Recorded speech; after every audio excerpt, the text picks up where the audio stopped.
بسم اللہ الرحمن الرحیم۔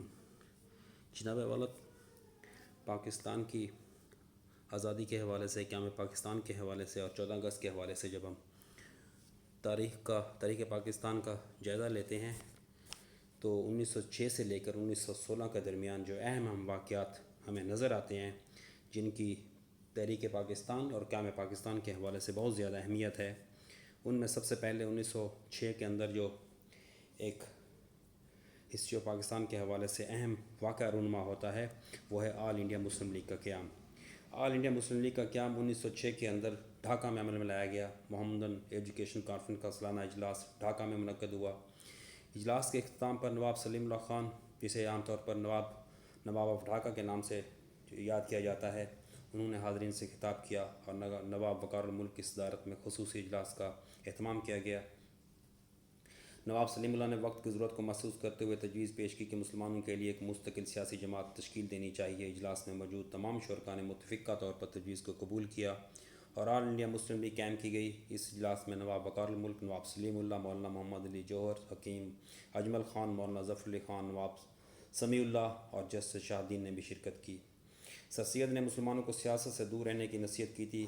اس پر 19ویں صدی میں پوری طرح عمل کیا گیا، لیکن 20ویں صدی کے آغاز کے ساتھ ہی کچھ ایسے حالات وقوع پذیر ہوئے کہ مسلمانوں کو اپنی علیحدہ سیاسی جماعت بنانے کا تاریخی فیصلہ کرنا پڑا۔ اب جو مسلم لیگ کا قیام ہے، اس کے اسباب ہیں، ان کے کچھ پس منظر ہے، اس میں ہم جانا چاہیں گے کہ قیام پاکستان کے حوالے سے مسلم لیگ کا کردار اور مسلم لیگ مسلمانوں کی نمائندہ جماعت تھی۔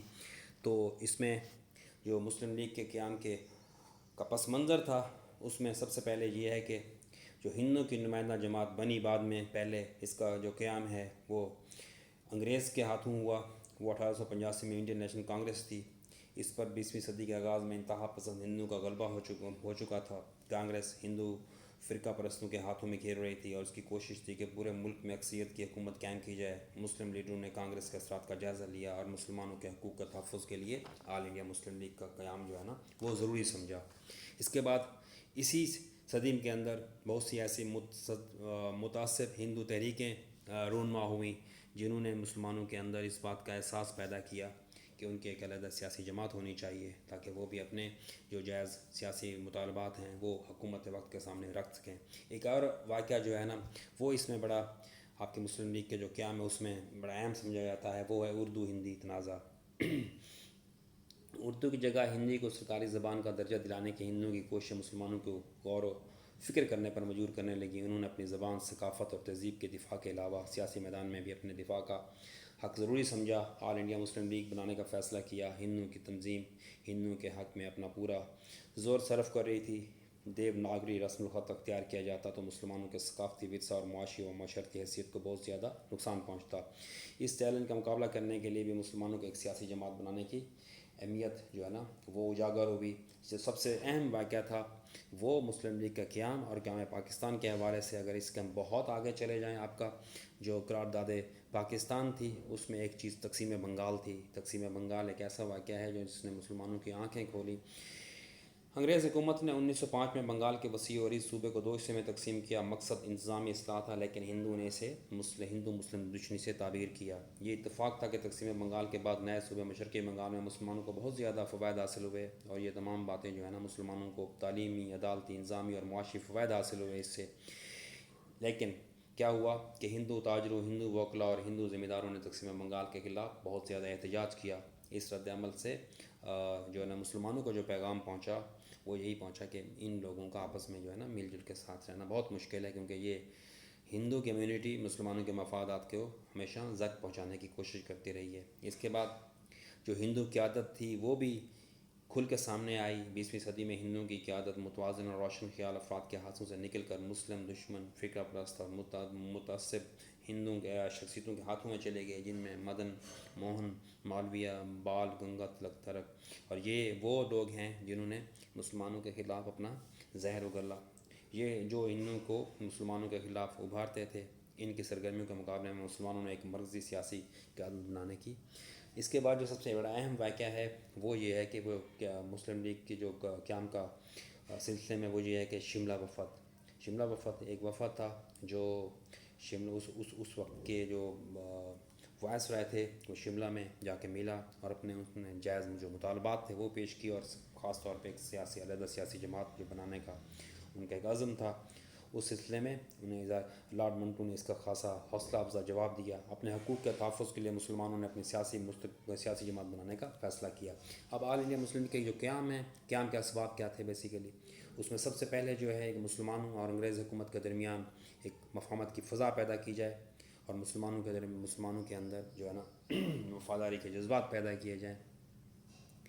اس کے علاوہ جو ہے نا جب ہم باتیں ہیں 1906 اور 1916 کے درمیان سب سے اہم واقعات جو ہے نا تحریک پاکستان کے حوالے سے وہ یہی ہیں کہ آپ کا پہلے آل انڈیا مسلم لیگ کا قیام، اس کے بعد 1916 میں جب ہم جاتے ہیں اس کے بعد جو سب سے بڑا اہم واقعہ وہ آتا ہے وہ ہے آپ کا میثاق لکھنؤ۔ آل انڈیا مسلم لیگ اور آل انڈین کانگریس کے مابین 1916 میں ایک اپنا معاہدہ ہوا جو معاہدہ لکھنؤ کے نام سے مشہور ہے۔ اس کے بعد یہ معاہدہ دو جماعتوں اور دو قوموں کے درمیان تھا جس کی بہت زیادہ سیاسی اہمیت ہے۔ معاہدہ لکھنؤ قائد اعظم کی فراست اور سیاست کا ایک عظیم کارنامہ تھا۔ اس معاہدے کا جو پس منظر ہے وہ 1906 میں آل انڈیا مسلم لیگ قائم ہوئی، اس کی کوششوں سے 1909 کے اندر جو ہے نا منٹو مارلے اصلاحات میں مسلمانوں کو جداگانہ انتخابات کا حق دیا گیا۔ 1911 میں تقسیم بنگال کو انگریز حکومت نے ختم کر کے مشرقی اور مغربی بنگال کو دوبارہ ایک صوبے میں ضم کر دیا، جس سے مسلمانوں کو بہت زیادہ دلچسپی ہوئی۔ کانپور کی مسجد کو منہدم کیا گیا اس دوران، جس کے خلاف مسلمانوں نے زبردست مظاہرے کیے اور غم غصے کا اظہار کیا۔ اس کے بعد جو ایک اہم واقعات ہیں وہ طرابلس اور اٹلی کے اوپر جو ہے نا حملے ہیں۔ بلکان ریاستوں میں ترکی کے خلاف بغاوتیں ہیں، انہوں نے بھی جو مسلمانوں کے اندر انگریزوں کے خلاف نفرت کے جذبات پیدا کیے۔ انگریزوں نے باغیوں کا ساتھ دیا، برصغیر کے مسلمانوں کو بہت زیادہ دکھ پہنچا۔ 1913 میں قائد اعظم مسلم لیگ کے اندر شامل ہوئے تو انہوں نے ان کے زیر اثر آل انڈیا مسلم لیگ کے منشور میں انقلابی قسم کی تبدیلیاں لائی گئیں۔ قائد اعظم نے ہندو مسلم اتحاد کے لیے بہت اہم کردار ادا کیا۔ ہندوؤں میں بعض لیڈروں نے ان کا بھرپور ساتھ دیا، گوکھلے اور ایس پی سینا اس میں خاص طور پر شامل ہیں۔ مسلمان حکومت کے خلاف مسلمانوں کے رویے کو مولانا محمد علی جوہر کے اخبارات کامریڈ اور ہمدرد اور مولانا ابوالکلام کے جو اخبار تھا ابوالکلام آزاد کا اخبار الہلال اور مولانا ظفر علی کے ذمہ دار نے بہت زیادہ اس میں نمایاں کردار ادا کیا۔ 1911 میں الہ آباد کانفرنس منعقد ہوئی۔ اس کانفرنس میں ہندو مسلم یکجہتی کی ضرورت کو محسوس کیا گیا، دونوں جماعتوں کے بڑے بڑے لیڈرز اس میں شامل ہوئے۔ 1915 میں دونوں سیاسی جماعتوں کے اجلاس بیک وقت ممبئی میں بلائے گئے۔ قائد اعظم کی کوششوں سے دونوں جماعتوں کے لیڈروں نے ہندو مسلم اتحاد اور مشترکہ لائحہ عمل اختیار کرنے کا فیصلہ کیا۔ انہوں نے مستقبل کے دستور کے لیے متفقہ خط و خال اپنانے کی بات کی، اور دونوں جماعتوں کے لیڈروں نے آئندہ ہونے والے اجلاس کو پہلے فارمولے کے عکس کرنے کے لیے کام شروع کر دیا۔ اجلاس لکھنؤ میں 1916 میں دونوں جماعتوں کے اجلاس منعقد ہوئے، ان کے درمیان یہ جو آپ کا معاہدہ لکھنؤ ہے یہ اسی سے اس میں سیشن میں ہوا، اور ان کی جو مین جو پوائنٹس تھے اس معاہدہ لکھنؤ کو مسلمانوں اور ہندوؤں کے درمیان جو ہے نا مفاہمت کی فضا کے ایک معراج قرار دیا جاتا ہے۔ اس کی بنیادی نکات کیا تھے اس اجلاس کے حوالے سے؟ مرکزی جو اسمبلی ہے اس کے کل ارکان 150 ہوں گے، اس کی 4/5 کا انتخاب کیا جائے گا اور 1/5 کو حکومت نامزد کرے گی۔ مسلمان ارکان کی تعداد 1/3 ہوگی۔ صوبائی اسمبلی کی جب ہم بات کرتے ہیں تو ہر صوبائی اسمبلی کے ارکان 4/5 منتخب کیے جائیں گے اور 1/5 جب وہ نامزد ہوں گے۔ ہر اسمبلی میں مسلمانوں کے لیے جداگانہ نشستیں رکھی جائیں گی۔ صوبائی اسمبلی میں مسلم نشستیں یوں متعین ہوں گی۔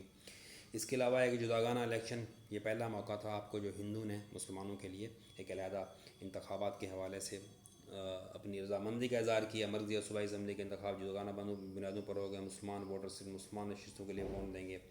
اضافی نشستوں کے حوالے سے اس میں بھی ایک فیصلہ کیا گیا۔ اس اصول کے تحت اقلیتوں کو مؤثر نمائندگی دینے کے لیے انہوں نے ان کی تعداد سے زیادہ نمائندگی دی۔ اس کے بعد آ جاتا ہے جی آپ کا حق کے ویٹو جو ہے نا، حق کے استدراج فیصلہ ہوا۔ یہ تحریک پاکستان کے حوالے سے ان تمام جو نکات باتیں ہیں، تحریک یہ جو اپنا یہ معاہدہ لکھنؤ ہے یہ بہت زیادہ اہمیت کا حامل ہے۔ فیصلہ ہوا کہ اس کے بعد قانون ساز اسمبلیوں کے جو اختیارات ہیں، مرکزی اور صوبائی اسمبلیوں کے اختیارات میں اضافے کا فیصلہ کیا گیا۔ انہیں مالیات پہ کنٹرول ہوگا، ارکان کو ضمنی سوالات پوچھنے کی اجازت ہوگی۔ مرکزی انتظامیہ، مرکز میں انتظامی سربراہ گورنر جنرل ہوگا جسے برطانوی حکومت مقرر کرے گی۔ اسے ایک انتظامی کونسل کا تعاون ہوگا جس کے آدھے ارکان کا تعلق برصغیر سے ہوگا۔ صوبائی انتظامیہ، ہر صوبے میں برطانوی تاج کی طرف سے صوبائی گورنر انتظامی مشینری کا سربراہ ہوگا، تمام کاموں کی نگرانی کرے گا۔ اس کی مدد کے لیے ایک انتظامی کونسل تشکیل جائے گی جس کے آدھے ارکان کا تعلق متعلقہ صوبے سے ہوگا۔ اسحاق لکھنؤ پہ بہت زیادہ تنقید بھی ہوئی۔ برصغیر کے معتدل رویے کے مالک تمام سیاستدانوں نے معاہدہ لکھنؤ کا تسلیم کیا، اس کی تعریف کی۔ معاہدے کو ہندو مسلم اتحاد کی معراج کہا گیا۔ البتہ فرقہ وارانہ ہندو لیڈروں نے معاہدے پر کڑی تنقید کی، جن میں کچھ نام جو ہے نا قابل ذکر ہیں، جن میں آپ کا لالا لاجپت رائے، سوامی شرودانند اور مدن لال مولویہ۔ پنجاب اور بنگال میں مسلم اکثریت کو اقلیت میں بدل دیا گیا۔ ڈاکٹر علامہ اقبال اور چودھری خلیق الزمان نے اس فیصلے کو مسلمانوں کے مفاد کے خلاف قرار دیا۔ بہرحال اس تنقید کے باوجود بھی معاہدہ لکھنؤ کی تاریخ پاکستان کے حوالے سے بہت زیادہ اہمیت ہے۔ معاہدہ لکھنؤ قائد اعظم کی دور اندیشی، سیاسی بصیرت اور فہم و فراست کا عمدہ نمونہ قرار دیا جاتا ہے۔ اسی معاہدے کے بعد انہیں ہندو مسلم اتحاد کا سفیر کہا گیا۔ قائد اعظم مسلمانوں کے حق میں بہت سے مفید فیصلے کروانے میں کامیاب ہو گئے۔ ہر قوم کو 1932 کی آبادی کے تناسب سے نشستیں ملی۔ معاہدے کی روح سے انڈین نیشنل کانگریس نے مسلمانوں کو جو ہے نا مسلم لیگ کو مسلمانوں کی وحید سیاسی جماعت تسلیم کیا۔ جداگانہ انتخابات طریقہ کار کو مان کر آل انڈیا مسلم لیگ کانگریس نے انڈین نیشنل کانگریس نے مسلمانوں کو ایک علیحدہ اور مکمل قوم تسلیم کیا، اور یہ آخر کار جا کر یہ معاہدہ جو ہے نا 1947 میں قیام پاکستان کا باعث بنا۔ مسلم لیگ ایک عظیم سیاسی قوت بن کر ابھری اور آنے والے ادوار میں اس میں بہت سے اہم کردار ادا کرتے ہوئے دنیا کے نقشے پہ ایک نئے ملک کو وجود بخشا۔ تو تحریک پاکستان کے حوالے سے 1906 سے لے کر 1916 تک کے جو اہم واقعات ہیں جنہوں نے پاکستان بنانے کے لیے ایک اہم کردار ادا کیا، ہم نے اسے فرداً اس میں ہم نے بات کی ہے۔ تو یہ وہ تمام واقعات ہیں جنہوں نے قیام پاکستان کی بنیاد رکھنے میں بہت اہم کردار ادا کیا۔ اللہ تعالیٰ آپ لوگوں کا تمام لوگوں کا پاکستان پائندہ باد